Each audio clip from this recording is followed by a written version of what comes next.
I'm Scott Homan, witnessunderground.com. Please check it out. We're in a campaign for Kickstarter right now, and looking forward to getting this film out in the world. Thank you for all of your help that you've put in so far. We're so close to our goal. I think we're at 59% after 2 weeks. Things are going really well, and we'd love to have you guys check out our campaign. Take care. Howdy, heretics. This guy made a really good documentary. There's a lot of documentaries about leaving the Jehovah Witnesses that are not good. They're a waste of your time to watch them. But this guy made a documentary, and I got a VIP screening, and it's good. Because he tells a bigger story than just a story about leaving Jehovah Witnesses. So before I tell you why you should watch this movie, I will tell you that a lot of people contact me and want me to tell my viewers about their funding, their GoFundMe and stuff like that. And there's a lot of people that collect big money to make documentaries, but they never make them. They just keep the money. So I will never do that. There's a lot of apostates that are currently or in the past have collected money, but they never make the documentaries. So I try to stay away from that. However, this guy made a really good documentary, and it's about a group of Jehovah Witnesses that had talent and used their talent in an independent company that makes, what do you call it? An independent label for music, and not the kind of music Watchtower like. Watchtower like instrumental music where you write about not being independent. And if you have a talent, you should not be proud of your talent. So how is it possible for a group of Jehovah Witnesses to have talent, to enjoy having the talent, to have gigs and play music and still be Jehovah Witnesses? A lot of them were really good witnesses. So even though other witnesses didn't always like it, those people are spending too much time writing and recording music, and they're devoting too much time to their craft of playing guitar and playing at local gigs.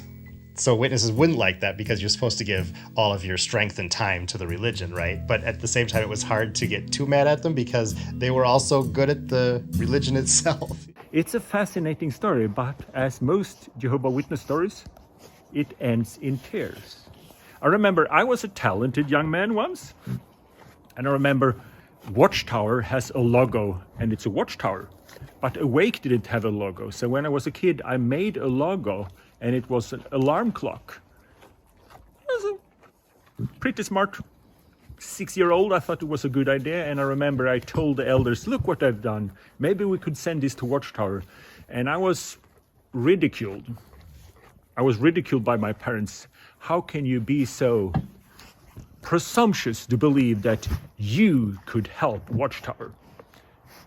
My parents actually ridiculed me for having dreams. And that's how it is to grow up as a Jehovah Witness. And these people in this documentary, they talk about it like art, what happened when you want art.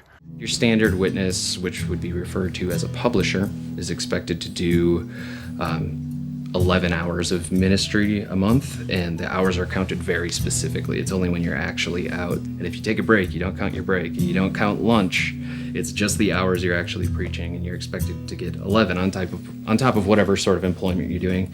And the time at the congregation meetings doesn't count towards it either. You should be focused on the preaching work. Trying to make a great piece of art, it's like if you start spending too much time on it, someone will say something like, well, think how much time you could be devoting to the ministry. Or like someone who's an amazing painter. I knew lots of amazing painters. Invariably, someone would go, well, you could go to headquarters and you could paint for the magazines.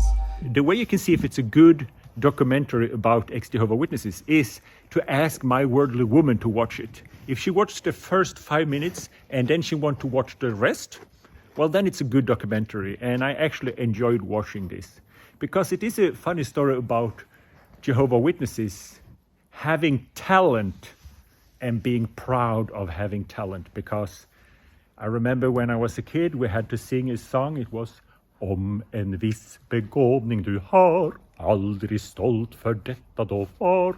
It's in Swedish. If you have a talent, don't be proud of your talent.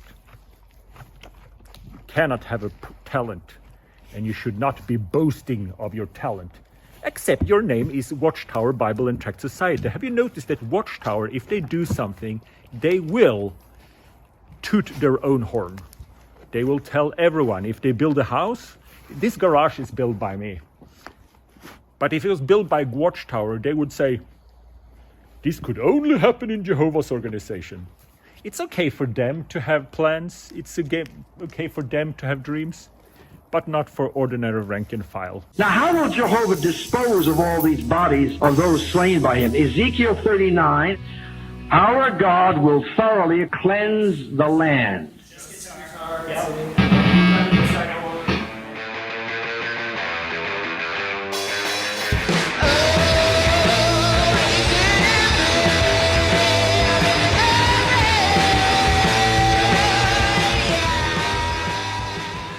Howdy, heretics. This is my buck, and my patrons got to name him, and they named him Pasture Russell. That's funny. Anyway, Scott made a great documentary, and you see he's a clever guy, so when he made this little pitch to me, he put some goats in the background because I have a weak spot for goats, and you will really like this documentary. I asked him if I can give my patrons a VIP screening, and I haven't got an answer yet, but for the first time in my life I endorse a documentary because this was actually very fun to watch. I was approached by some documentary maker, and they were trying to make a documentary about me and stuff like that, leaving the cult, and in the end they pulled the plug, and I respect that because they were very professional. Look at these pictures. They really put a lot of thought into making a good documentary, finding a good location and stuff like that.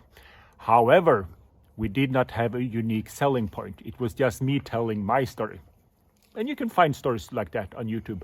But I'm still in contact with this documentary guy, and I'm trying to make a story about 3 people that leave cults and turn into human rights activists. And the presenter would be a psychologist, maybe Steve Hassan. That would be my favorite.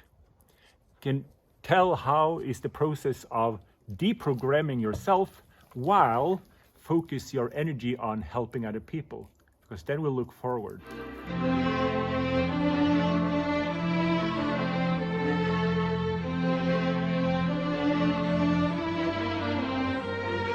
I remember at the Swedish conventions we had a brother, I will not say his name, but everyone in Sweden know who he is. He had terrible speech, terrible.